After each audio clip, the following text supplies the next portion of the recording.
ที่ช่วยเป็นสิ่งที่ว่าพันธุ์เราทำอะไรที่มีเป็นเชิงเห็นที่ช่วยเป็นสิ่งช่วยเป็นที่มันย้อนที่เชิงนอยกสิ่งเราหมู่บ้านเราจะมาถือไปเนี่ยที่เราหมู่บ้านเป็นสิ่งที่เราเขาเทียบกับย้อนย้อนแต่คือที่เขามองที่เราย่อที่ช่วยเป็นสิ่งที่เป็นสิ่งที่เขาบอกสิ่งนอ我个จะน้องเราช่วยเป็นสิ่งที่มันมีที่เราหมู่บ้านหมู่ว่าเขาออนไลน์เราย่อสิ่งที่เราต่อผู้สต้องมุขเทียเราต่อเทียบศาสตร์ก้าหมู่ต่อหนอจื้อแนวเราต่อยาสต้องดีนอหมู่ใช้เขาwww.wecountminneapolis.org www.wecountminneapolis.org mấy phụ hôm kể do lúc họ uốn đón tới từ cho lầu nho tỏ và tỏ chế với các xã tàu kịp ba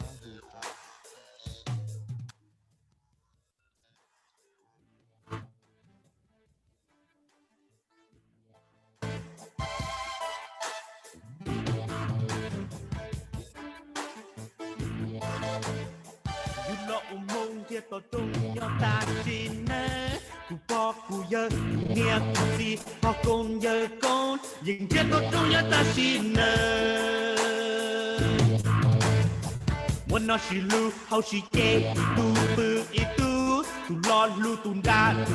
lu tu yao ô lu nơi nhớ cả xiên lu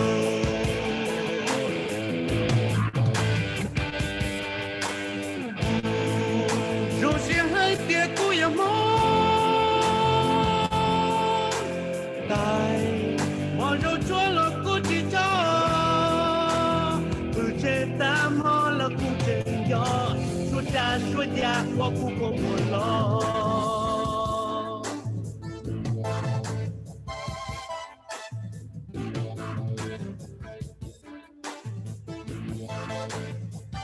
chưa cha chi lu chi li không lu neng cho tu tin neng cha bị con đã ha lu neng của chúa tu kia cả tu kia cả ha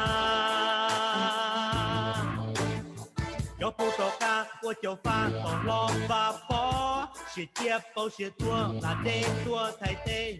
của lu neng nhau ban đi này yeah yeah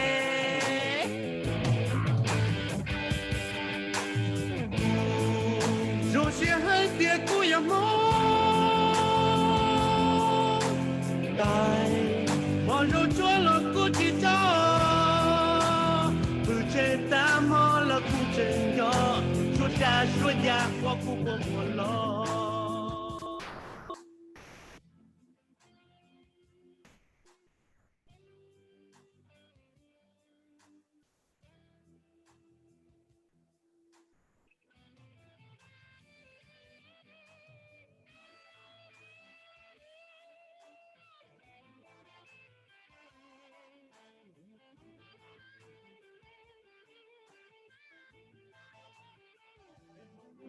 bay mù nho không can du xe nhom Mecca yo Canada lom du cuca không ai muốn để bùa nhỏ rồi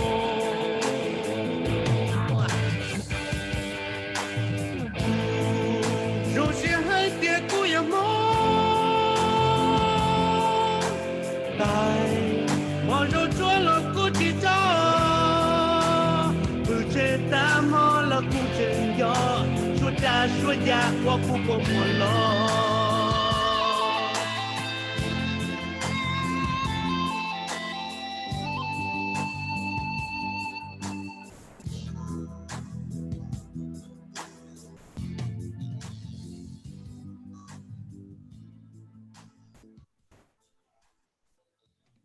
nhớ trong giai trong liệt gì cái tên cho nhà bảo chùa thì cho nhà tàu vào tàu chế họ luôn trong Minneapolis hôm nay họ program của luôn trong Minneapolis họ programตัวต่อluôn trong Minneapolis công tên đó WIXKEG AM sau đó chùa cũng về hoa Michael ya sinh ya và họ luôn trong Minneapolis họ theo họ hoa neighborhood thì community relations department của ya tu sẽ chế yang mong lo ya là coming thì cho Karen là ya tu Southeast Asian community specialist nu nó bây giờ thà cho ý chân chân hàng của community safety là ya thì cái我个有去创菜贴给鸟鸟生好有路热路热都讲古时候就那呀一度朋友我后轮到古鸟到 Minneapolis 呀都 manager 也好路红干了就我后轮呀 violence prevention 的呢 và Josh Peterson là the manager Office of Violence Prevention tụi luôn trong Minneapolis họ tụi mua này ông mi sinh ya tụi chạy lũ rồi lúc nó số qua chỗ nó đi cho nhiều gì từ chỉ tao long sao tung chỗ đoán đó cũ chút chuan nu Thursday thì ta xin nó mà lúc xí hỏi ít nhất giờ rồi thì tiền bà ý vịจะเป็นmore rồi bây giờ nhất trở bây giờ trở xí hỏi thì họ lúc xí hỏi và đã sao tung chỗ mua sản đó bây là không đó bây cái bây tôi hay là sao tung chỗ sở chỉ tao mình lúc trong mình áp hai chỉ hai chỗ chồng rồi cho bây sản nhau lúc trong mình áp thì chỉ tây giả lũ bây khoa kia thì là giờ hai kia thật gì chỉ khoa kia thì chỉ hai kia như chỉ cái tên trả sẽ là nó chỉ thì mà đi sĩ tàu đó có ba đó có chuyện này hoặc chỉ có nhớ rõ luôn trong mình áp sang tàuเลยlà đi ba đó cóต่อการกูเที่ยวว่า Josh ชิถามันจีจ่อว่า Office of Violence Prevention เลยจะโปรแกรมที่เก็บป้าตัวเราไปสังเกตเราจะกูมามั่วอีจอลูเคลียร์อัปเดตเลยยอดจะจอลูเรามาถามจ่อเดี๋ยวตัวการมอโควิดก็จวนในโรงเรียนที่เอาไปอยากจังต่อการกูเนาะJosh ชิถาตาSister Naomi ก็ปัญญาโชว์จัวก็ปัญหาDạ rồi, cô nói này cứ không? Okay, giờ lên đây chị cô bị cho Sister Naomi talk thì các tụi kinh các lúc bây thì có và đã chỉ cho biết sẽ đâu vấn đề cũng đang Josh thả. Dạ rồi, trong hôm sau đó thì anh tụi nó không biết nó mi sinh ya, cô yêu thương mong sao luôn. Thì ai cô trong xe ở trong chi thì tôi cho số của số cho nó tôi xài được trong này sau đó thì giờ cô xài chỉ cho nó là thằng này cho nhiều gì cho tranh cho gì sau đó họ rằng được gì của cho cô thì Well, Joe Naomi, welcome Josh to Hmong Radio WIXK. I'm glad to have you on air with us to talk about what the Office of Violence Prevention do. Please introduce yourself and tell us what you do for the city. Sure. Thank you.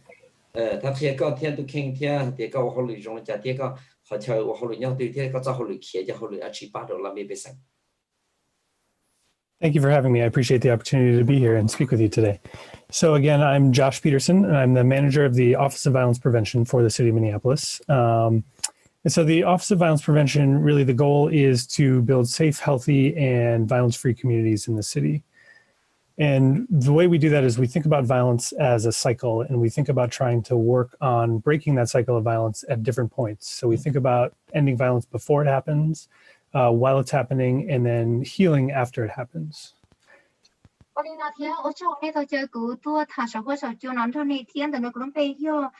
Josh Peterson thia của lúc đó là do của họ luôn cả họ luôn trong Minneapolis na thia ở do thì cho cái chiêu là do thì có chỉ cho mua thì chỉ cho mua cái xin đầu xí tua rồi là do thì rồi nó biết bọn tôi thì cho cái xin đầu xí tua là do ít họ chỉ ta chỉ đùa là do chỉ mua na chỉ trong nhà này nếu chỉ cho ta chỉ cho sáu thì ta chỉ bên lúc đó là do ví dụ chỉ tôi là một thành ấy có chỉ xong mua nó tàu bài chỉ lời thiết họ ví dụ là một thành tàu nó mới giờ biết thành vấn đề của cho thế này có chữ sĩ là giờ thì thầu của cho thế này nó chữ sĩ lỡ là giờ thì tỏ cá của cho thế này nó chữ sĩ ta là bây giờ mua cho cái suy cho lùng là giờ thì ba ấy có sao được mua cho cái dùng tỏ cá là mua cho cái dùng thiên nó nhỉ. Josh, you mentioned that the Office of Violence Prevention works closely with community-based organizations to address violence and promote safe and healthy communities along a continuum. Up front, in the thick and during the aftermath, can you tell us more about this? Josh có tao hay tiền lúc không cần là chơi qua hậu lửa Office of Violence Prevention nữa, qua hậu lửa cho công hậu ba là mấy bị sành là một đi thái cái bộ chua là cái chỉ dùng phò xì đó là chế năng thì là một ban thì cái có sự nhau thái阳天 nhà xanh và nhau chỉ mong càng thì chỉ trâu xì và đào xì tua thọ các khiêm gì sẽ tỏ ra này thì vấn đề này nữa lúc theo qua họ luyện nó nữa họ kia cho họ luyện lý giải tiếp. Sure. So again, we really think about violence in terms of a cycle or continuum. And so we think about trying to work what we call upfront, which is really addressing the root causes of violence and thinking about how we can lay groundwork before violence has happened to keep it from happening in the first place. And so when we do that, we're thinking about strategies that involve kind of infusing activities into everyday life. So how can we work to prevent violence across the entire community? We also think about it in terms of what we call in the thick, and that's sort of what we would consider early intervention work. So violence prevention work that is really at the first sign of risk, when we first see that someone might be at the risk of involvement with violence in some form. And so those strategies really focus on sort of a smaller group of people that might be a little bit more at risk of involvement with violence. And then the third place where we try and break the cycle of violence is what we call aftermath, or sort of after the fact. And that's really about protecting people who've already been hurt from being hurt again, or restoring those who've sort of gone down the wrong path, and really healing communities and healing individuals. And so those strategies are really focused on a small group of people who have already been involved with violence, and really focused on sort of how we can really heal both individuals and communities. 我那天还从那这个我出去去找了一下的，这个我没在领到那要的，可能有一看我被绑到了海底，可有么给人生被绑到了海底，被去到么的了，这种么路亚中些的，我在好在明去是那了有的。有个地方好在明了，贴到出事那要的，并么这个把海出了看老天，就当你的天被个把走了海底，我呢，我在好在明有出事呢，被有了么到干了的，你呢就在明出事的家，有个地方你贴到出事，天被个了么做着好的。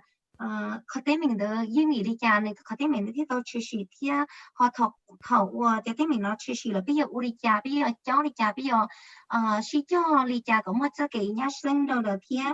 แล้วเขาเนี่ยเขาที่เป็นก็จั่วไปที่ว่าจุดต่อเขาว่าไปอยู่ต่อที่ไทยจะเนี่ยว่าเจ้าเกี่ยจุดสองแล้วเจ้าจะได้เหมือนเนาะว่าตอนนี้เชื่อจือไปอยู่มั่วจะเกี่ยป้าเท่าเราเที่ยเท่าเราก่อนเลยthôi để xác định chủ đó lỡ còn lỡ mua lúc này chỉ mua tàu là giờ tiền các xe tàu là thiết còn lỡ giờ các dòng đó rồi là mấy cái sinh hoạt từ là giờ tiền lúc còn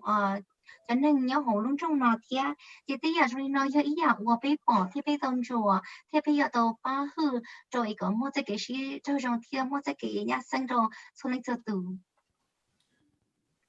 Josh, these several a few at least three approaches that you mentioned are very critical in the work that you do. What are some of the programs under the Office of Violence Prevention that embody these approaches? Cho cái ban nhau hậu lúc chờ của hậu Office of Violence Preventionวันนึงเรามาจวดชัวป้าจะเช่าจะกี่ว่าป้าเรามีไปสังหารจะcái có bỏ và thiết có thả cho hay dùng một ba percent này họ nhớ giờ đó chị. Sure, that's a great question. I'm glad you asked. So we have many initiatives across the Office of Violence Prevention, and I'll just highlight a few here that speak to those categories I was talking about. So when we think about upfront initiatives, one example is an initiative we have which is called Coaching Boys into Men. And this is really about addressing the root causes of violence. And so in this case, we're thinking about gender-based violence, so things like domestic violence and domestic abuse and sexual violence. And really much of that can be traced back to what we would consider to be harmful or toxic gender norms. And so what Coaching Boys into Men does is we work directly with coaches in high schools. So we're working at North High School, Henry High School, and Edison High School. And we train those coaches in an evidence-based curriculum where they can then have conversations with their athletes around what healthy relationships look like. And by having those conversations and by giving their athletes skills around healthy relationships, we can really set the stage for those young people to stay violence-free right now, but then also really to stay violence-free into adulthood. In terms of an in the thick strategy, so one initiative we have is a program called Inspiring Youth. And this is really, again, about intervening at the first sign of risk. And so Inspiring Youth serves young people who come to us through schools or through the police department and other juvenile justice systems. And really it's for young people who have shown some initial signs of risk or some initial signs that they might be on a path toward getting involved with violence. And really this is a way to sort of divert them from that path and get them on a path toward something a little bit more free from violence. And so what it does is we partner with an organization called Tubman, and Tubman provides services that are sort of case management and mentorship. So they have a youth worker who works one-to-one with young people. They see them weekly and they work toward a goal plan that is really focused on addressing whatever needs they might have to keep them from getting further involved in violence. In terms of an aftermath program, so one initiative we have is something called Next Step. And Next Step is a hospital-based violence intervention program where we connect folks who are treated at emergency rooms for a violent injury, so a gunshot wound or a stab wound. We provide them with services to help them both sort of heal holistically, so heal from the wound that is beyond just the physical wound, and then also to, again, get on a path that might be a little bit more toward healing and toward breaking that cycle of violence. So Next Step staff work with participants in the hospital room and then in the community once they're discharged from the hospital.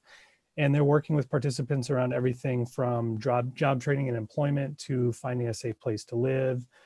basic needs around food and transportation and childcare, accessing crime victim resources, accessing resources to manage trauma, because we know that a violent injury is a very traumatic experience for participants. Thinking about education, so graduating from high school or post-secondary education, and also help with continuing medical care. And then a final aftermath strategy that I want to talk a little bit about is something called Project Life, or group violence intervention. And Project Life is based on the understanding that a lot of the violent crime that happens in our city and in cities across the country is really perpetrated by a small group of people. And there's research to back up that idea.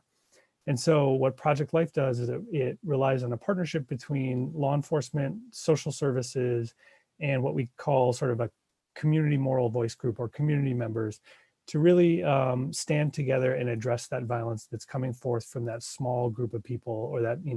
sometimes people will call this gang violence or group violence. And really the idea is to identify that small group of people who are engaging in this violence, and then communicate to them basically the message that you're important, you matter, you are valued, you are an important part of this city, and we want to see you succeed and to flourish. We know that some of what you're doing is wrong, and we know that if you continue to do it, there are going to be legal consequences and law enforcement consequences that come from that. But if you want to, we are here to help you, and we are help you to get on a different path and to escape that life. And we have resources that we can make available to help you do that. So we have outreach staff who are able to provide that outreach to those individuals to hopefully help them get on that different path.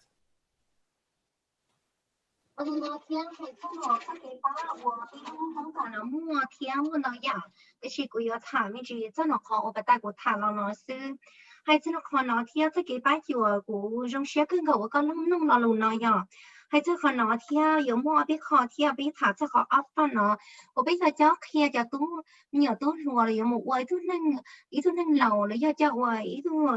tú nâng lầu đi trả này ý tú chỉ nâng đi trả theo cái cháu kia nó yếu khó của chưa sáng cho bây giờ thả cho lại tiền cái tay mình nó lấy cho cái chuyên thao chuyên tàu rồi tới giờ lúc có yếu rồi lấy cho tới giờ cái thể chỉ dùng tới giờ rồi nó chỉ bây giờ là một kia rồi cho thơ sĩ phu như nó chỉ cần tàu con hiền cho nó nói chơi pin cho khi nó lợi thiết pin mỗi không cỡ rồi nhưng nó tận nó hại lô tại Henry lô Edison đó cho nên sau này khu nó dưới cho ở pin nó do thả khi nó lợi tiền này bỏ cái này ý cho cái sĩ trong rong nữ rồi chàng là một rồi tiền ý cho cái do tiền mua cái quả sư mua cho cái chỉ rong nó cái rồi chàng cái là bao cho tiền cho rong đi chàng do đi chàng cho chỉ rong nữ do đi chàng này à cái cho thơ sĩ phân nó bỏ tôi lên đóที่หนึ่งป้อตัวนี้ก็อีกก็อยู่จ๊อกเฮียตัวที่มีตัวมีว่าก็เลยป้อตัวให้เดียอยู่อุลิจ่าเองที่เราอยู่ชิมว่าจะกี่พอชีโจเหล่าโจโอยโจเหล่าที่น้องเล่นหนึ่งตัวนั่นนะอย่างเขาที่ตัวน้อยจะเป็นผ่าจะให้เดียเหล่าจะกี่ป้าเกี่ยวกับ who inspiring อยู่ที่จะกี่ป้าน้อยย่อยจะกี่วัวย่อเราต่อจะกันต่อโลแล้วย่อเดียต่อคนแฮนแล้วย่อต่อตู้จริงสื่อแล้วลูกห้องการเราเลยย่อเดียแล้วจะนิ่งว่าย่อจูว่าเราแล้วย่อจะนิ่งเราจะต้องว่าอายุก็อยู่trongสื่อก็ยิ่งน้อยอย่างที่อย่างนี้น้อยจะเป็นเราหมู่เที่ยวเราเลยเที่ยววันนี้เดียอยู่มั่วจะเกี่ยวเชี่ยเราเลยที่เดียจะนึ่งน้อยไหมจะนึ่งวัวตื้อเจ้าเต้นหนึ่งตัวเราเลยนะอย่างไอ้พี่ปอตัวเลยเดียเนี่ยจะหอเรานึ่งมั่วจะเกี่ยววัวพอชีแล้วจะเกี่ยววัว trôn tàu lô lấy cho ô phê đâu lấy cho cái gì cho lại bây giờ rồi nó chỉ lấy mua cái cho thia có tụi nó mua cái xe rồi ya tận đây thia bị cứ chuẩn cho tham nền nó cứ giờ mua theo case manager thia ônตัวtrong nó lấy cho mua cái ba tao nó tao tài ý cho tụi cho cái gì cho nó chỉ cái ba lấy cho tiền giờ tính chia tiền lúc họ phía tận đây giờ ra chi là một hai tiềnต้องการ chi cái tận đây chỉ thông mua cái lấy cho chi cái quả xin nó đồ lời thiaเขาที่ไปนั่นได้เนาะจะไปกู้ส่วนเขาจะเก็บป้าจิ๋วลอนเดอ next step เพีย next step เนาะยังอีลูกการเลยยังเดียจะเก็บป้าจิ๋วลอนเดอวัวจะนึ่งจะเก็บจิตสอต้องมุนเนาะเราต้องหอมเมานะอย่างจีรอสไลด์เตามาที่เดียเราจุนเตาโลเลยยังจะเก็บจิตสอสไลด์เตาด้วยเจ้าพอตัวโลเลยยังเจ้าเจียงเข้าโลที่อย่างน้อยมูต่อหอมเมาเลยนะจีหรือว่าจะเก็บเรามูป้าจิ๋วเราขนาดเทียวัวยังจะเก็บป้าเนาะเชียป้าโชว์แต่ใครไหนเตาตื้อเทียซื้อ的是嘛，要给爸就我哎呀，爸到路线路就那点有只考路线路就那点，就那我帮到停到那些，要就那我找给只早先就贴的，爱的到单超了贴那些，看了一看我。要俾只幾百條就出生要就啲內要班貼個當拉到架路班貼幾個刀個樓路班貼chơi rồi cho mình rồi cho mình cứ mình nhỏ luôn lấy dân chế văn thiệt chế luôn lấy cho cái chỉ rõ đấy chuyện thiệt ý thứ cứ một sĩ thả cho cái nhau xia luôn bây giờ rồi nói giờ thì tụi mình đỡ giá cần nó gì đâu một cái high school cần đó cái xia là bây giờ rồi nói thiệt lấy giờ chỉ muốn mày đã khổ nó lấy mua cho cái bát cho nó thiệtส่วนที่เทียไปมั่วสกีป้าอยู่เจ้าหน้าว่าแล้วสกีป้าหัว project ไล่เทีย project ไล่ย่ออีกข้อว่าแล้วมั่วสกีป้าว่าชื่อสิ่งย่อ就这个我就去找了要点这个我陪到了领导都这样呢嘛去生要别孩子一般对那样孩子的可能我就bé bỏ tôi hay tiền là ba là bơ nọ là do tiền là tôi đi lại cái thằng trai đấy cả chỉ trao chơi trong mua thì cũng mày bây giờ suy nó thì bé cũng tiền đó cho tôi chỉnh sửa cho nó thi thiên cho social service thiên cho đó và cho là mấy cái sinh của chữ giòn ở kia ấy bé là một thì là do thì chính giao chỉ lừa cho nó hay tiền bé bỏ tôi hay tiền nên ba nên bơ là do nên ba bơ lai là cái cái我操我了我这呀只要了那样对呢别跑到那里就不要紧就紧路还点那要一都能整经了那把你包要一靠我别跑到那点整经就被路热路热闹天哎别黑了你还点这里我的呀只要那了mua lời cho họ kể我那呀到家天那呀到哎那其他呀到那这个草了呀我这里来你那这个草的那呢是就是mua lời cho họ kể đó那sai thiên哎别跑我点那到这个那哎我草ကို买ใจ天同到这有照起的呀说那天这mua lời cho họ kể我要那啥的那老兵早些都引发那天哎的呀说那天那了这个白做呢Josh, thank you so much for sharing more information about the work of the Office of Violence Prevention. At this point of time in the community, there's a lot of fear, a lot of uncertainties of, where are we going in terms of public safety. Let's say, for example, someone have an emergency and they need help. Can they still call 911? And does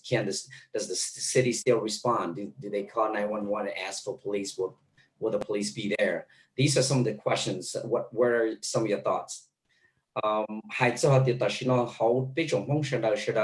ส่วนtrong一切女孩，他去保证和的路那个的呢，路中面不是呢，给巴郎的呢，只孩子给那个好护呢，他养天要生的有什么家要彼此的点，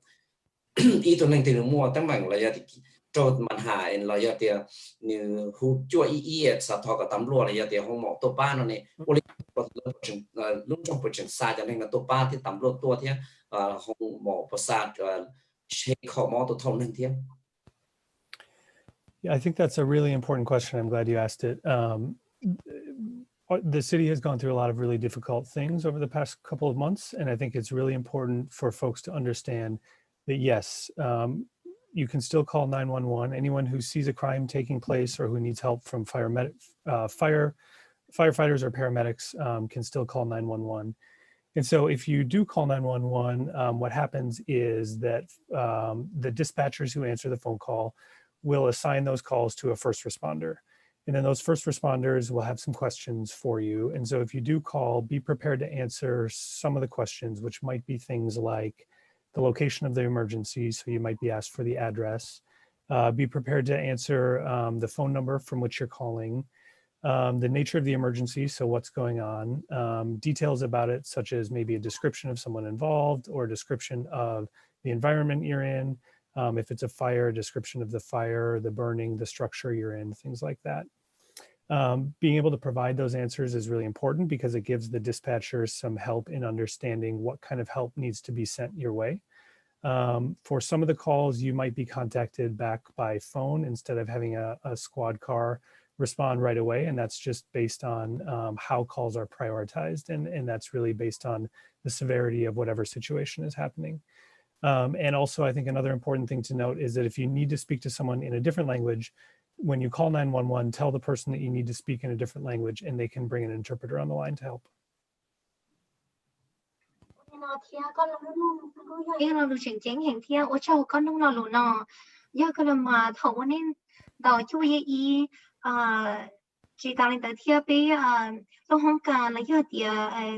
bây giờ tôi chỉ sử đỡ luôn hậu luôn trong đỡ lấy giờ tiền cho phải giờ lâu lấy giờ tiền không mòn đỡ hậu này cái nên tao cho ý là na giờ bây tôi xài lấy cho tôi tế sật tông kia thằng tôi này tế sật tông đỡ lời này giờ chỉ còn ba này tôi khen là một tế là lớn nông còn đỡ chỉ hậu là tôi xài này chát sật tông lời lời giờ mua sao mà tôi chỉ sử đỡ lấy giờ đi chọn đỡ này là giờ chỉ lời giờ nông có ý cho luôn nông đỡ chỉ lời giờ nông tiền có nhớ khó thư có khó chơi nhớ như đi chả có tôi sật tông như đi chả lấy giờ tiền như đi chả mua chả sản sinh chén lấy giờ đi chả nó lấy giờ tiền ta xin nó tới mình như lá chi lấy giờ nông tiền rồi nó thì ấy con ba có tôi khen khi cho lời thì ở trong khi đó lời lời thì đi bao tiền chính nhau giờ xa đến từ tôi bán này thì giờ thì rồi nó có bị sự đây tiền giờ tiền lúc trẻ cô nhớ nó ấy câu trong khi đó lời thì lúc trẻ cô nhớ là lo nhớ lúc trẻ khen lo trẻ sau lo lấy giờ đi chả đấy này nhở ấy cái lời bao tiền giờ xa đến từ tôi thì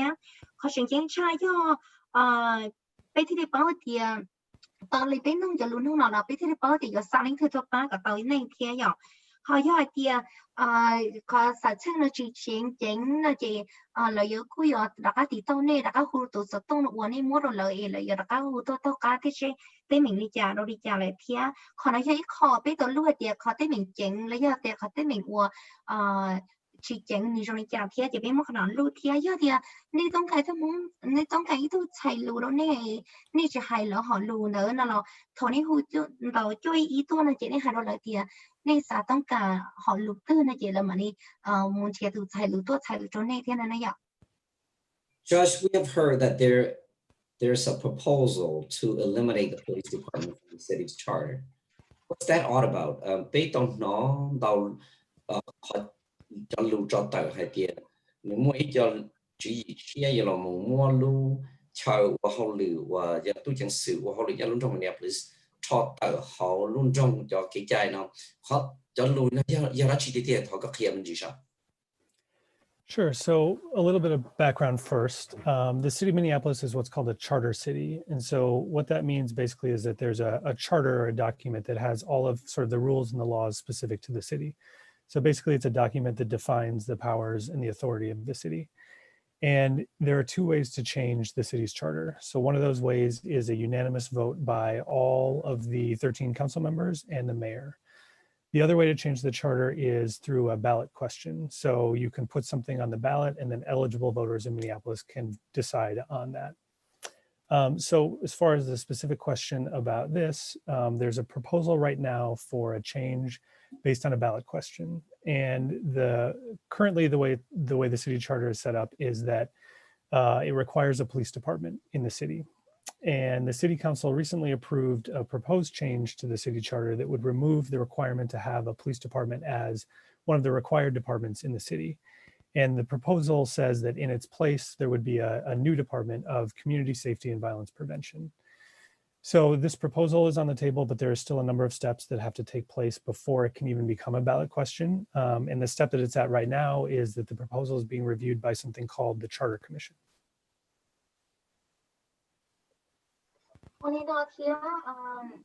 hay là còn nói chuyện qua tham chỉ cái từ hay là nó lúc trong mình làm lý nó lâu tiền city charter nó nhỏ còn nó chỉ do lúc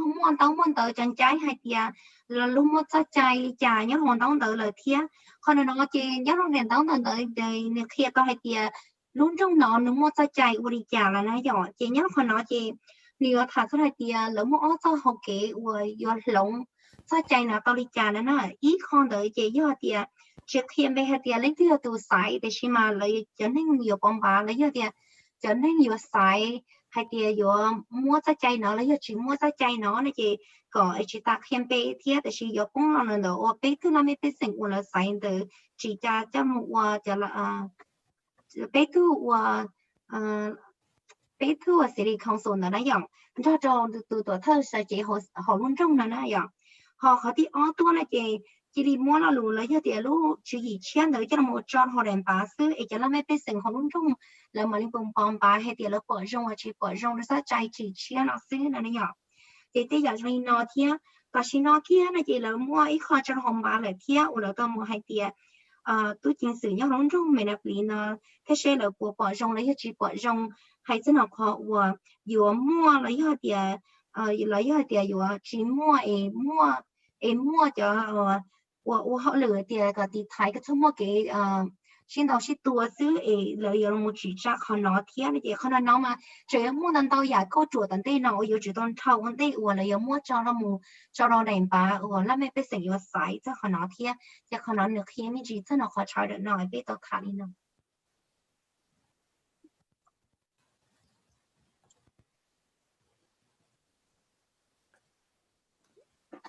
Jeff, you indicated that, I'm sorry, Josh, you indicated that the proposal is currently being reviewed by the Charter Commission. For our listener on air who have no clue what this is about, help us understand what is the Charter Commission and who's involved, who's in there. 喺中度個談住係啲好主意，我達到那麼冇見咗學浪的 Charter Commission，特別叫我們要說會做那麼long呢，他其實 Charter Commission 呢，要拉起啲都對nhau都好，嗱。That's a great question. I think a lot of people know who their city council members are and they know who the mayor is, but they don't necessarily know who the charter commission are. So the charter commission is a group of 15 people, and they were all appointed by the chief judge of district court. And they were appointed to basically discuss any matters relating to the city charter. And so they meet every month to have conversations about the charter, including proposed changes to the charter. And so in this particular case, what they need to do is review the recommendations or review the proposal that City Council has put forth to change the charter with regard to public safety.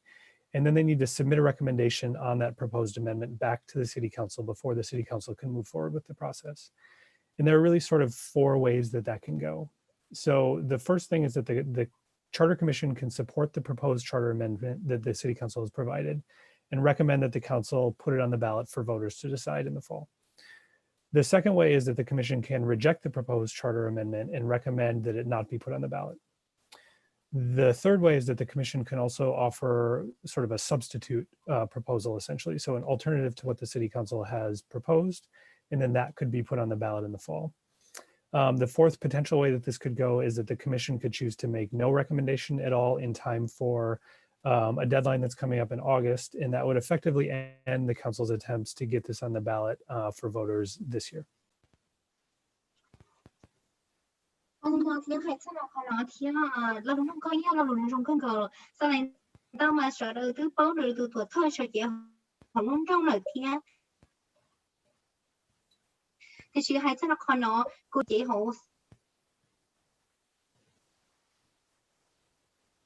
ở cái chỉ lo nữa đi từ nó chỉ lo một qua của chỉ lấy năng nhớ nó là khỏi sẽ không xong tới lấy cái tiền nó nói giờ chị không nói chơi kho và lỡ sau đó chắc là mua ship thả cho số nó lì sau ít lì này nhở cái lì mua thả cho là tiền giờ lỏng lì trà giờ chỉ lì trà cái dạng rồi nó thiệt thầu đây mua lúc chỉ chia ở đây giờ tôi là mua sạp ha là mua lỡ nó chỉ sau đây giờ là mua sống sả tiền sẽ của chính nhau giờ lỏng rồi lấy cái tiền chỉ bỏ rong nó cái dạng rồi nó thiệtเขาสินี่เขาโซเทียขณะน้อยเจเรายังมุชิถาสระไหนเตีย有我哋家ที่哋全部即係ที่哋mua即係nhát xanh mua即係nó cao hữu đâu là mấy bên sinh xuất từ chuan trò nhá lúng đông mình nạp lý nó này à thì thầu của nó xa là thật gì thầu nó xa là lúc chỉ chia là giờ nó xa thì là giờ sống khó lý giá này chị là giờ xa một đôi tờ lúc gì đi không sống đó chị thầu của nó xa đó chị không sống đó chị là giờ chỉ to là một lúc thế sẽ là bỏ rong là chỉ bỏ rong lấy cái tiền là một bao thôi ok, u là giờ chỉ tao nó giờ thầu mua lúc chuyện gì chia là giờ thọ lồng kho là giá chạy để nó giờ chị khó ý ta học kỹ u là tao này chị là có giờ tiền bỏ rong đâu lúc chuyện gì chia để tự vừa bây giờ mua cho tự đâu thầu là còn bà cho thầu nó chen tung luôn sinh nữa em mua cho nó đến tự tới sẽ thiết sẽ cho nó bị sinh sợ đời là bỏ rong này chả là giờ chỉ bỏ rong là giờ tiền khó có chuyện đi ó là我当有了点，那去把让这路去钱的要找到了点的，我了。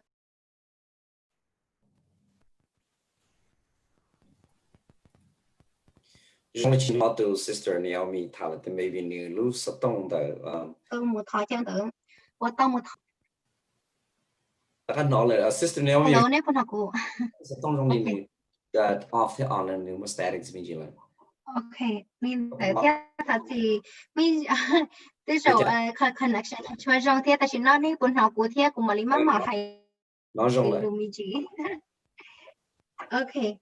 Theoเขาก็จุดที่อ๋อเนาะนะเก็บไปถาจังให้เตียแล้วก็มั่วใจว่าจะเตียชีปอยงไอ้จะชีชอบปูมั่วรู้จีหีเลยก็เตียเลยเนี่ย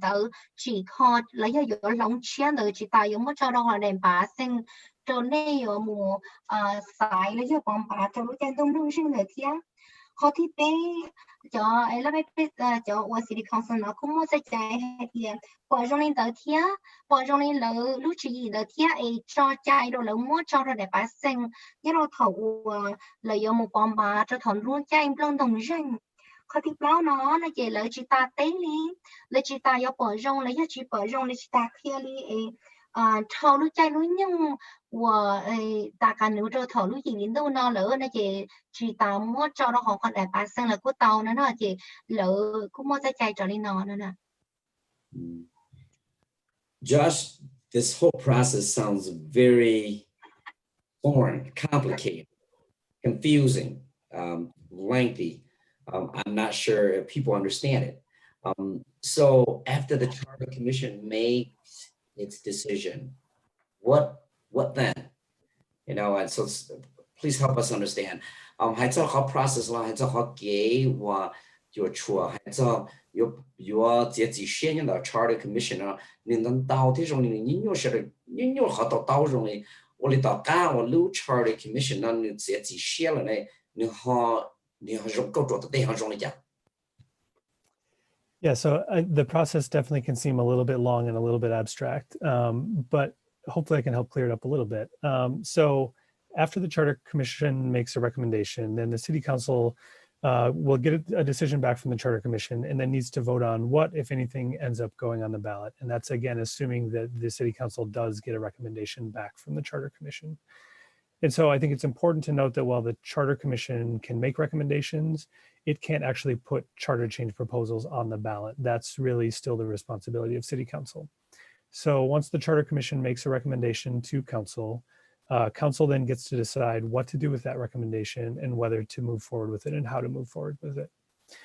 So council members the council does have to wait until they get a recommendation from the Charter Commission before they can take action. But once they've gotten a recommendation, they have a few options that they can move forward with. The first is that they can submit the original proposal that they came up with as a ballot question for voters to decide on. The second option is to submit a substitute proposal that was recommended by the Charter Commission as a ballot question for voters to decide on. The third option that they can choose to do is they can choose to not submit any proposal on the ballot in the fall. And one more important thing to note with this, which I mentioned in the previous question, is that there is a deadline for the City Council to submit a proposal on the ballot for this year, and that's Friday, August 21st.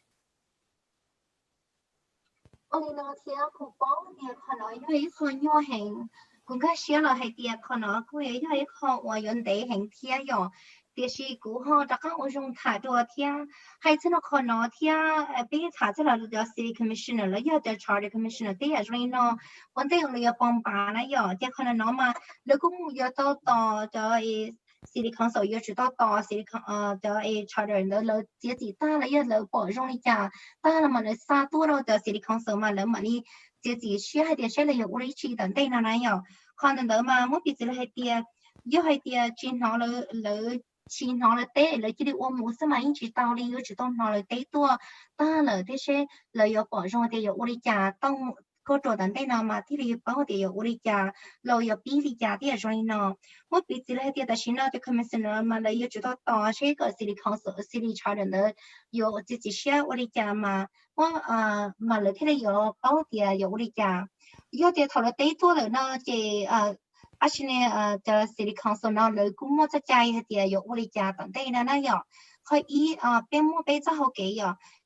一个转的这要的了，得多了摸沙讲到路起义了，就好有龙康的，绕到来把整我了有帮把就路在弄弄人，那是好个转ที่安的那这了个把到来的有chỉ đuôi一点的。chia了要点有么少一来，他们三里人都贴了嘛，要有么少了都，么少了百姓，这些就那么百姓过，有么帮把这些了要晒的，要晒了去晒贴，去到那头贴，เขาที่ไปนะตัวนะเจ了，กู么在ใจ的去打有三当三头了去要我来百姓哩，路在东龙人呢那เจ去。mua khó有thả cho thì lúc chỉ gì đâu lấy khó lòng kho nhá đã chỉ nhá hồ lành đầu là bằng bàn lý cho các hay đua hay tiền và ta cũng thứ hai là thiết ta chỉ lúc chơi với những nơi chỉ chọn tới là thiết về thì do là do lòng kho đâu là do tiền là do chỉ đôi giá chạy chia lo thì ở trong nó này chị nữ yêu chỉ to xa to ổn định không phải để lúc gì đến tôi vẫn thấy là gọi ý thiết nè Josh, so if this is on the ballot in November, then voters ultimately decide whether the police department gets cut from the city charter and the Department of Community Safety and Violence Prevention gets added. Do tia khó nó một trong đời đại khó chơi bom bát có cái chỉ là người bị sinh cái bom bát trong lúc cầu ít lì nó vậy nên để cho bị sinh nó như do là một chỉ tia hoặc là lúc chờ hoặc hậu lử我都讲是那你有么超到，贴着人家的好了，要人家的老，贴其他人的要我如果 community safety 贴 violence prevention 的那，你还有么团子到了，去超的，叫那要叫给自己些人的，那么被省不要。Yeah, that's right. So we've talked about the Charter Commission, we've talked about council, we haven't talked about voters yet. So if the Charter Commission makes a recommendation in time to council,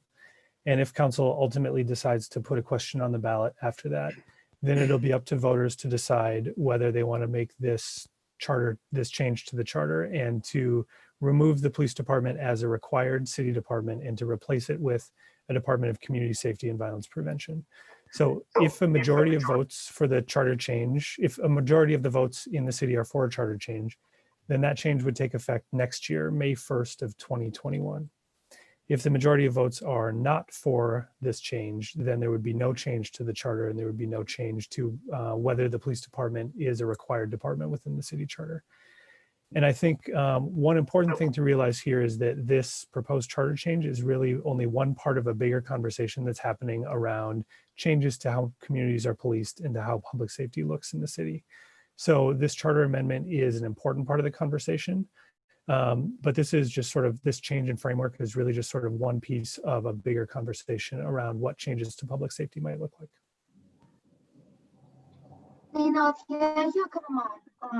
có hay đi có ya thia và ta bây giờ thả cho city council charter là thia bây chỉ đâu thả cho mình bây sinh hoạt là有một bằng ba thia thì chỉ这个可能就头我了有chỉ khó了有点了有容的rồi nó有点 charter 了个保容thia有một保障后来把sinh的了那个有可能mà有就là bây sinh là有tụ bằng ba chỉ sẽ điểm là有chế tờ tôi chính sử nhớ họ luôn trong mình áp lý nó là有点lời giờ chỉ bỏ rong nó là giờ là bỏ rong giờ thì là bỏ rong chạy tớ lỡ nó gì là giờ mua cái ba chùa lần đầu và cái chùa专业贴给的台个怎么给领导是多贴了门贴là giờ thì sau đó cô bỏ rong cho họ cái lòng nó lỡ nó gì thôi giải nhiều chỉ cho thầu lúc chỉ nên tôi chọn phản này của ý cho trong chế lần đây nói giờ họ giờ thì lỡ họ chỉ bỏ rong nó gì chỉ muốn nó chỉ có lòng贴giờ tự trả lý thì họ nói thì nhớ là thế sẽ luôn trong mình áp linh được cái sự trao đổi được là chỉ sẽ là giả thế sẽ là do một trao đổi là chỉ trao đổi thế cái sự giác quan trọng họ nói chỉ là ít họ我们没了的我cái bây giờ một sự thảo我要如何骗老cha nói thế hả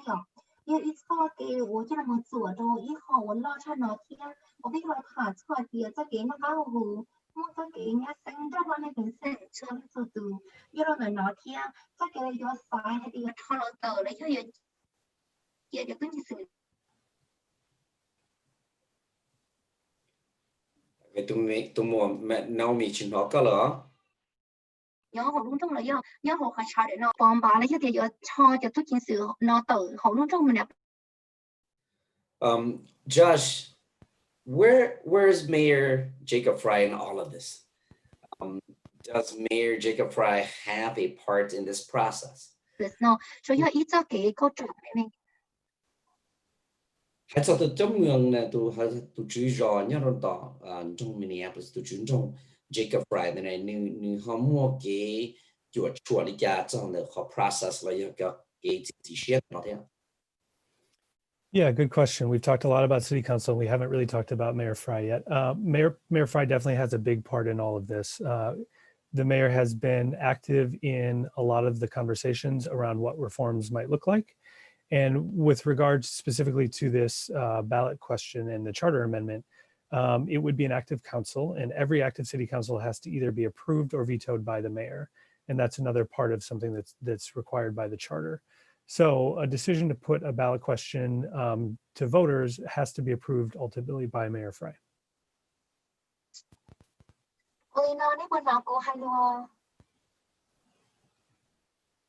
Nó là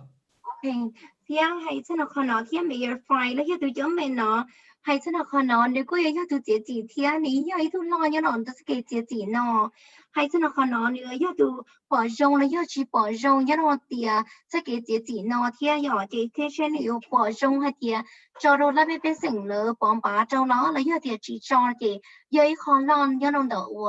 bây cái nó thì nó nữa. Josh, so whether or not we replace the police departments, the city will continue on the path of transforming public safety. So địa giờ để bị bảo lúc chờ我后路都将实体去保了，弄中了你应有我学校天把体考日主这给我的台那没被省，可能不要你拿了要了呀。That's right. So the proposed charter change really sort of asks us and asks voters to consider whether the city transforms public safety under the existing framework that's there right now, or that's really sort of based solely on this law enforcement and police department model, or whether we want to create a new framework to build out what a new vision of public safety might look like. But I think either way, the conversation around transforming public safety is going to continue. The mayor and all of the council members are all on the same page and have all agreed that things need to change.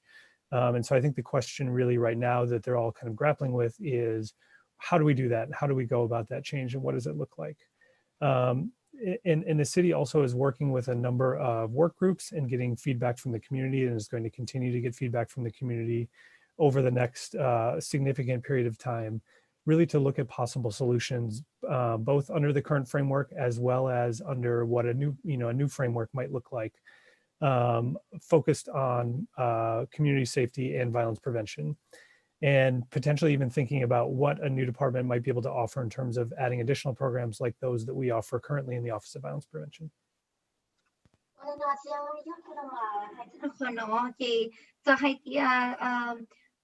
Yo mua là chỉ mua theo thì ở đây nó thì giờ yo chạy tờ thế chỉ chạy tờ nó khó chỉnh chính xác thì họ bây giờ chỉ nó mua lúc họ pia chỉnh như họ cố 我 mua cái thì thấy là mấy bên sẽ có mua cái 我摸这个nhà sinh rồi cho nên sự tự thiên còn nó có yếu thì giờ bây giờ mù dùng ý nhà lấy giá ta lo lấy thì yếu chỉ đua ý lúc chỉ chia là mù thì thấyจะlà mấy bé sinh存cho nó có yếu khó thiên khóแต่是khó chính chính thiên lúc học kia thì yếu có chỉ thông qua cái quả sĩ cho đâu là mấy bé sinh存tự ý có mua cái nhà sinh比如学片啊，有啊，总之的那有啊，倒摆呀的几段有啊天，我被有么这个这点有龙靠着路去切了，我有点错呀大浪的，并包了一点有知道龙的呀，用你那天一被撒包的，但是那天呢。有用你家天诶，当地呢也被指靠切了呢，也用你家天。这边我这个工地贴这个做做这个路路或者呢，这那没被生错度，贴被顾我这个我到家了还点是路你只一天路保用的，把特地好用。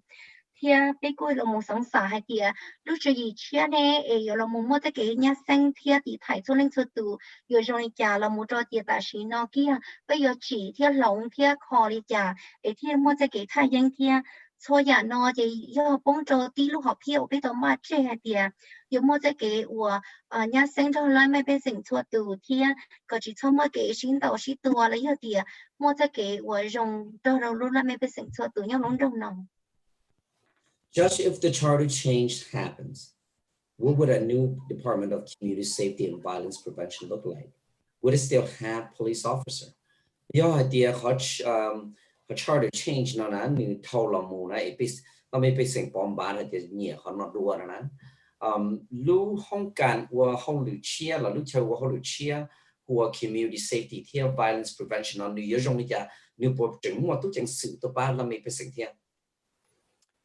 That's a really good question. If the charter change is adopted, it presents an opportunity to really vision what a new Department of Community Safety and Violence Prevention would look like. So I don't know that there are necessarily clear answers because I think that there is an opportunity to vision what it would look like. But the city of Minneapolis certainly could still employ law enforcement officers, which are called peace officers under state law. So while the charter change would sort of change the framework under which this would exist, there is still a place in that framework for law enforcement officers. So really this proposal, it does not eliminate the ability for the city to retain law enforcement officers. And actually it specifically at this point calls for a division within the new Community Safety and Violence Prevention Department that would be focused on, or could be focused, I should say, on law enforcement activities that would include state licensed peace officers. And ultimately, if this goes through, that would be a decision for the mayor and city council to work out. Oliver thì hay sao con nó yêu hay kia lỡ bom ba ít sao bỏ rong lỡ nó chỉ yêu ít ra chạy chia ở bên ở đâu mù lồng kia yêu ít khó chia ở bên tao mù chỉ tao bỏ đua thiệtแต่ mà yêu ít khó ở bên bỏ tao là tiền tận đây là mù yêu trong này trả thiệt vậyแต่ở trong này nó chỉ mỗi bị chỉ là tiền cho tôi chính sự là yêu cho nên thiên là yêu cho peace officer là yêu cho nên của cởi tiền là mua tới hồi tôi chính sự thiệt lấy mua cho lấy mua cho nó cho không cả của thì thấy trong một cái xin đầu xin tua thì dạng này nó thiệt cho lý lúc của mày trai nhá họ sinh nó thiệt vậy thiệt là gì mà biết là mua hay sao nó thì lúc họ lựa nó yêu đi chả lấy giờ thì giờ thì là quảng bá đi từ nó chỉ tao sai tao lấy bây giờ cho tôi chính sự nó từ lấy giờ thì yêu chỉ mua tôi chính sự thiết để xin mà yêu mua lấy nhớ nó họ bây lúc còn cả và bây là mù khi là mù thì thấy ở trong mua cái xin nó chỉ tua lấy mua cái nhà sinh như nó thiệt yêu ít khó nó thiệt khó nó chỉ yêu ít khó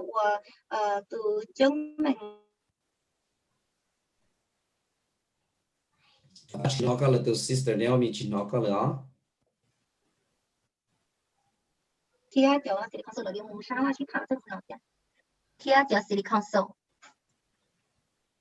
Thank you so much. Lớp internet đi chơi chua rong. Chua chả,用你internet去chua rong để听你莫名的。Thank you so much to Josh and Naomi for coming on air among radio. Your information are very, very informative. We will continue to look to you for more information. Feel free to send it to us, send it to me so I could share on air without listening on air. So thank you so much for your time. Enjoy the rest of the afternoon and have a beautiful the rest of the day. Talk to you. See you later. Thank you. I appreciate the opportunity. Thank you. There were children near me. Tia Josh go. What took on the show? What you know? Deep in the opportunity come at a lot of time. Bây giờ đủ sau đủ cơ chế bây giờ sọt được lúc nào đấy, tao đi để ở bên thì ở đây là bắt sang sang cho Iran có được bên bên mà đặt cái là xin gì được.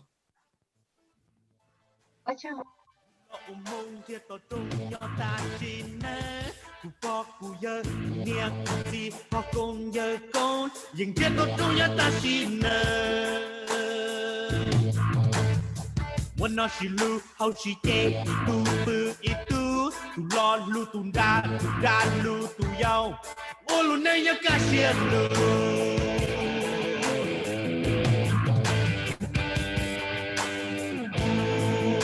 Rồi sẽ hai tia cu ya mò, tai, mò rồi chúa lo cu chỉ cho, chế ta mò lo cu chừng gió.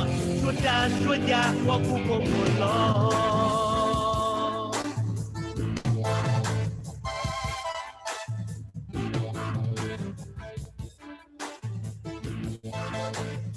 Ý cười khả chi lưu chỉ đi không lưu nền gió. Lưu tin nâng cha về con ra lưu nền của Chúa. Tu kia cả trú tu kia cả hà. Yo puto ca của châu pha còn lo và bó sẽ chia bao sẽ tua là đê tua thay tê cô luôn nơi nhau ban đi này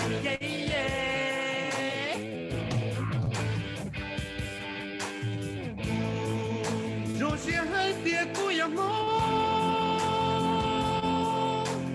tai mò rồi chúa lo của chỉ cho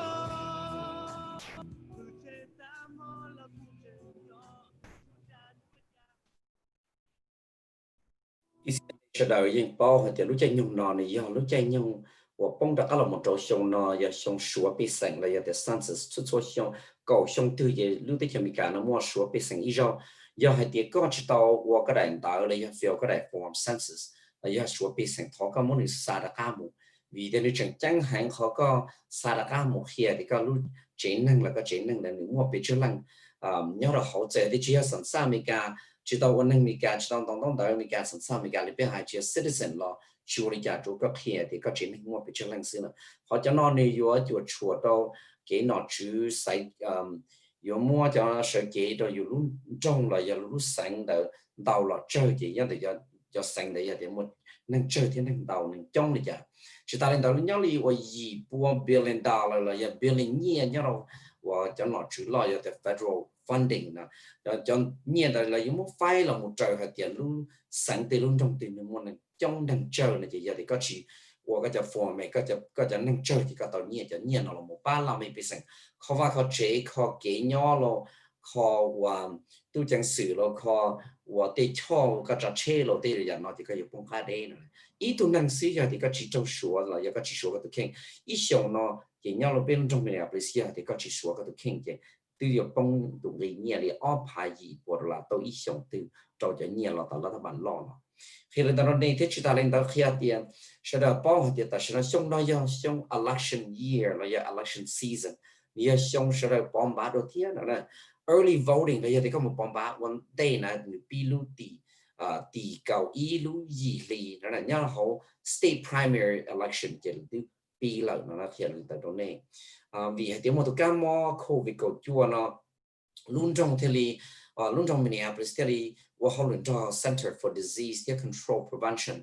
thì nhớ họ luôn sang Minnesota Department of Health là một ba chùa cho chơi là gọi rong chỉ cho trong kỳ cái món là gọi đó voting location là để cho chơi con bomb ban nên safe là để mình và chúng ta mới được có chúng ta lên đây chọn chữ và tôi ba chùa cho chữ tôi ba chùa cái bomb ban là lên xã có sẽ đâu bỏ sai lý sai tàu này chỉ cho tàu có cho tàu lên đấy nữa nè vì để mua cho cái món bị phê trong này nó thế chúng ta lên đó là họ nói đi ít họ ở chỗ và đâu có chỉ cho và lúc xưa thì ở tại các một bomb chỉ sẽ được tôi rủ cái chữ trong thì họ nói khỏi có sĩ kỳ tụ cái món covid của chúa ta xin nó tụ cái món nó chỉ vậy tụ cái món lòi bia là cũng thà chúng ta lên đó có apply online là có một trò học computer online ấy có một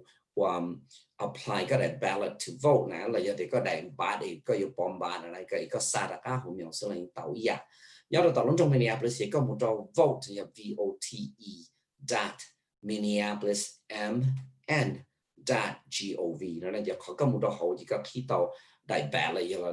giờ đại ba thì có muốn là xa một trò miêu giờ thì có thứ gần register là trong bê bomb ba là gì có mua apply đó có đại của ba này có sao một miếng là những tàu giả điện tử này để lấy mà xa cái đèn bàn là không miếng tua nếu mua cái tụ bomb bán number nhân được cái đại application thì có chỉ qua cái đại application ta chỉ xa được một đầu là sư họ nói giờ họ cái hay cho và sai nó chữ xong nó thì số bị sản là giờ sản xuất xong nó ý cho lưu trình chính của xã kia đó nhà chỉ cái tiếng Anh cha sẽ là hay tiền hay cho tụi cái món covid của chúa là do coronavirus nó ta chỉ nói nếu mà bao nhiêu phá ý của cho bay cases là do cho nên một trong món nhớ đó hậu lưu sang Minnesota nó chỉ phá ý của xa lăng nhớ đó luôn trong Minneapolis cho nên nếu mà test positive là do tiền nếu mà quay là tiền nếu mà tụi cái món nó nè nhớ họ lưu sang Minnesota nó nè nên go phần bùa nó này do cho nên tới đa nữa này nhớ là tỏ luôn trong Minneapolis cái thiệt linh đó này chúng ta lên đó hay cho nên quan niệm tư rong lò lợ nếu cho tụi các món là thì xin rong lò lợ lý do để cho nên tới đa xứ là gì giờ bao phá chi bộ gì giờ bao lần nhau rồi đó tan cho lúc sáng rồi giờ bây giờ chi phá ý bộ cho giờ bây lần đó thế ta chỉ nói lúc chạy nhung con nó cũng long sáu thằng chùa nó nè bây giờ nhau được câu chùa thì bây là giờ thì phase 3 họ lúc sáng Minnesota có plan là giờ thì stay safe Minnesota plan lo thì và tụ governor là giờ thì tụ chủ sáng nó là thiết lý xã còn nó chủ thiết lý xã còn cho nên cái travel cái mua cái lưu họ là mua cái gì cái lúc chế thiết chỉ cho mua nhau trên phát trên bờ và cha nên có chỉ lăng san trầu nó này giờ thì nhau chế là nó chỉ cho bút cha cầu lăng ấy thiết lý chỉ sĩ kỳ tụ cam mò nó giờ thì có tuy có sản xuất cái chế năng nhỏ là cái nhỏ tàu thì chỉ nhau chế cái cầu lăng giá cả nhỏ để trâu phi là trâu chỉ nó là trâu đa là thật gì nên cho chủ cho trong này là cho nó cho recommendation lo thì nó chữ thiết hậu sáng Minnesota thì governors không cần là giờ thì chữ sáng thì là mấy cái sinh có sẽ là chủ yếu trong này nó thì là chỉ kỳ từ cam mò giờ thì có một sản trâu là và có một cái họ chờ và họ xí là để một emergency nè chỉ thọ cần này rút long này luôn nó long trên mua đó thì chỉ nhớ long trong Minneapolis mà giờ có chỉ long trên mua là chỉ con gà một đầu họ ta la là chỉ tao con gà được họ chờ và là khi đó là mấy cái sản xuất đó lý chế cần đại lo tên là chỉ tao là chỉ bú con gà này giờ thì có chỉ long trên mua câu chuyện thì bé nó thì cũng chỉ ý cho và là luộc khi lý cho han ahan và là mua và chơi nó món cho là hậu là cũng chỉ các khi thì chỉ là yêu có bố trí trong phần bò này có và ít chữ khi nhà thì ít chữ khi có mấy ít bò lúc trong rau đó họ bố này nó món cho là chủ bố trí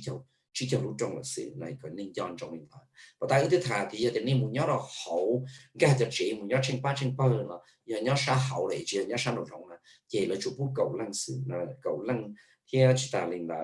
cho nhớ san trâu là nhớ trên ba chỉ bố tràn lên cầu chỉ lăng mà giờ cho cái và khi có chỉ số kỳ được cam món nó cho chơi của si trong đi toàn gym lo cho fitness cho yoga studios lo cho chơi có một cái tuôn chu lo là khi thì sẽ là chụp bút khi năng ngầu chi phần của cho năng nhỏ nó hậu sự mà thường tao là giờ để khi tao là giờ có khi rồi ít chỉ có khi có lúc chơi cái tuôn chu này ít bộ lăng cho là chụp bút chi năng ngầu chi lăng là sự khi lên đó này thì cho chơi một sai movie là sai những cái kia là một concert lo tên là nó ý là chụp bút năng ngầu chi phần của là giờ thì năng ngầu chi lăng sẽ giờ để ít chỉ có khi tới bộ lăng cho chơi và bên một tảng tu lo một tòa church lo giờ là chụp bút chi cho phần của 50% capacity nó nè mà thường là để có ít chỉ có lúc chơi này là có tổ ít bộ lăng thì tới bộ lăng sẽ giờ là chụp có cho ít bộ lăng xem mà nó giờ là chụp bút có chỉ cho lăng là gì hiện tại đó này thì chúng ta lên đó cho chơi tàu bowling lo cho chơi tuần game arcade lo là ý dạng của năng ngầu chi phần của thì cho chơi cái một chiếc lo hao là một và tattoo lo một chiếc lá hồng và là thi đó nè giờ là chỗ là cả nè thi cho li chỉ cho phần bộ nó mày thành tiền là có một năng cầu lúc trong đó rồi sự có lúc họ cái ý gì một năng cầu lúc trong đó năng cầu rồi thì chỉ là chỗ bù cầu năngตัวlịch sử nó là chỉ cho phần bộ là 50% capacity vậy nhớ lại có mùi giờ tại sáng đó mùi cancer là giờ thì mùi giờ ta có thể thả mùi say nhanh nhá kia là giờ mùi và chỉ tại sáng đó sporting event thì nếu mùi nhưng chú chống lại là nó chỉ số sĩ chấp lại nhỏ có trâu phi nó là 6 feet là trâu đa governor là giờ thì tụi chú sáng của tao hay tiền họ peacetime emergency nè vì tụi cam mò nó họ peacetime emergency là cái bỏ xí lúc xí hàng này là thì mua emergency là một tí thái cho bị sinh nhau lúc sinh Minnesota nó chỉ bù có và lại trong chờ tới lại lúc chờ nhau là lúc vào lúc chơi việc thì thế mà lại chỉ mua nhiều tập thể là giờ thì chỉ cho chạy trong bank mà thằng khăn là giờ lì cho là mua là cho nhiều chọt tới cho nhiều là khứ na mua cho nhiều là chọt tới cho một sĩ đồ và thêm cái lý do vì thế lúc xưa là giờ lúc xưa họ sĩ rồi thì họ nói mua cho nhung sĩ cho chỉ bù và nó trong đó lưu ý lý tí có khi đến đó này cho nhiều chỉ giờ đến này từ cho chỉ nhiều tờ lo là cho chủ chế nhiều tờ lo mà chỉ nên mua cho chạy nó là cho lưu ý lý vấn đề có họ này cho chủ chế là thọ xong hôm nay cho nên nhiều tờ giờ thì mua tụ cam mua này sẽ được bông hậu liệu thì thì nhiều xe mà chỉ thọ này xong cho là tờ thiên mình cho chạy khi là nhau một trăm đô lúc của lưu ý lý tí có nhớ là họ Hennepin County là như mua ít cho cái ba trâu cho nên cho nhẹ và thể trong đi chế lúc xí họ mua được cam món nó, giờ thì nên sát tông cái ba nó chỉ nên hút sát tông giờ trâu y o, bê sùn o bê y trâu sùn nè, trâu y o bê sùn o bê y trâu sùn, giờ thì chúng mình nên giải nên là nên hay lụt cho chế nên hay lụt mong sẽ là tàu giờ thì nên chỉ bao lụt kỹ nè, là mà hút được cả đó này, giờ thì nên từ từ họ chỉ bao nên hút chỉ tàu lên là nên hút được mua của tôi sẽ trong này để cũng mà muốn đi connect một đôi lời là giờ thì muốn đi trong một đôi lời suy thải là thì ba trong này bây từ đầu là trâu là thì là chỉ lúc sau nó chỉ ta lên nó sẽ thông chùa là tạo luôn trong mình Mpls nó WIXK thì là bắt sinh thiên thì lúc sau thông chùa nhau đó luôn trong sinh phong cho campaign và cho chấp lời rồi cho nên chỉ cái tên cha cho nhau tạo phát tạo chế họ luôn trong mình Mpls cho lúc biết tôi khó khăn là chỉ hại cho chủ sĩ nhau họ luôn trong mình Mpls thì chỉ cho cái nhau luôn trong thế để thay theo em sĩ tàu đó có thế em ba tàu trên mà sĩ là những tàu thế giờ các môn lũ sản nông chỉ các khu vực là tàu của tôi sắp tông được đua giờ trâu y o b o xa o y b sơn trâu y o b o xa o y b sơn lúc về hôm mai của ya của họ luôn nhau luôn trong Minneapolis họ chơi của họ được của neighborhood community relations department của state tan rồi cho mong lo ya là khám mình thiệt cả rằng thọ cái sự chỉ kiến nhau nó cái nhau rong thiệt xin chỉ đùa liên hệ với rong xin chỉ đùa trên gió gió trên mong nhớ sông rung lùng trên gió chiông bom lông nhớ mùa hạ rung bao giờ lâu lâu rồi chân đơn tu chu nia sơ hoa trái câu chỉ tàu cá lù xa gió mà cha yêu rong xia u lô giờ gió thông ta yêu nhớ gió nhẹ ru ê ô sim lần tiền được gì lu xuống tiền xa gió mà ô trâu cô muốn từ kia giờ tiền mua inu giờ tiền cô tao mua cô sát rõ cả bộ lũ chơi vòng lòng đồng giờ tiền mua inu giờ tiền cô tao mua cô sát rõ cả bộ lũ chơi vòng lòng cánh trên gió gió thông lòng sông lòng đồng rèn gió thông gió bờ hồ trên xanh nhẹ chỉ một phải pha chỉ một nắng bà bà cả để chia sẻ chỉ một để cô đa hầu lo na cha rong trong gió buồn lúa về bự ít gian chân công tơ xa ngô họ chụp họ gió cho bà bù lũ chế xa gió mà nhớ lũ nâng thao chân mê mê giờ tiền mua inu giờ tiền cụ tao mua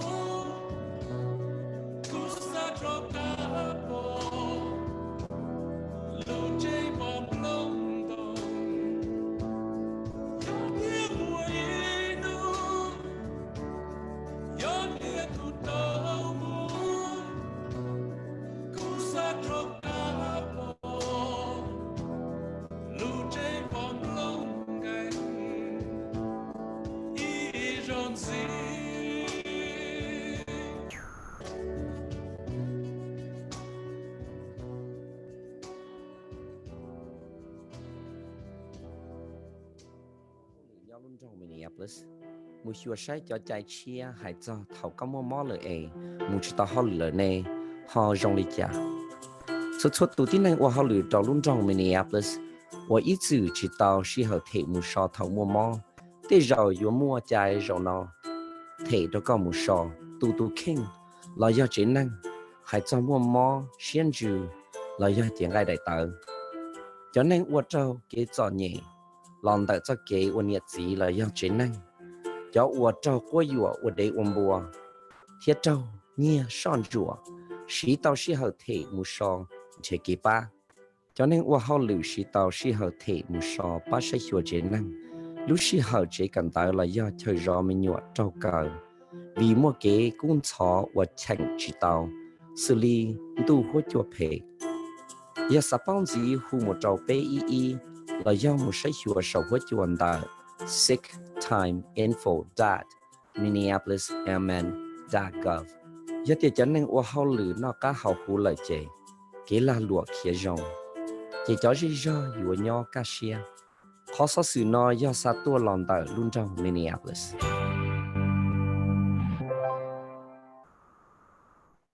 cái số bị sản xong ở phần ngành gạo làm cho lợi thiên lý chân hình cái số bị sản xuất tụ tin năng nhau lúcที่เนาะยอสีเราหมู่บ้านเราจะนอนจุดไฟเนี่ยเที่ยเราหมู่บ้าน被sản cái nó hậuเที่ยก่อนnhau sinh xử lý khó mòเที่ยเรายอบ้านเรา被sản lúc時候跑事我ก็จะน้อง到說被sản用อีหังหมู่ว่าเขาออนไลน์เรายอ computer เราต่อผู้สต้องมุกเที่ยเราต่อเที่ยซาตะก้าหมู่ต่อหนอจื้อแนวเราต่อยาสต้องจีนอหมู่ใช้เขาwww.recountminneapolis.org www.recountminneapolis.org แม่ปูนโฮมแคร์ยาลูกกงเฮาตูจะเหล่าย่อต่อว่า